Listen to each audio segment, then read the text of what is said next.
Hello বন্ধুরা, আসসালামু আলাইকুম। তো ভাত খেতে বসে গেছি বন্ধুরা। কারা কারা ভাত খাবে চলে আসুন। খানা বলো না, খানা ভাত আর খানা ওই একই হলো। না।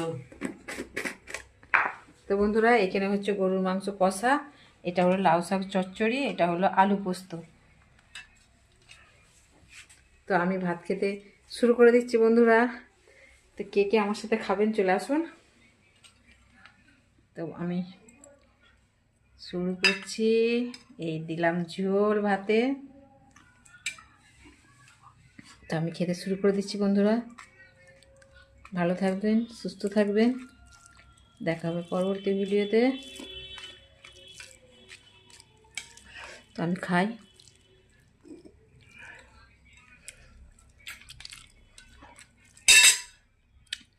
দারুণ হয়েছে। আর এটা তো আমার চাই।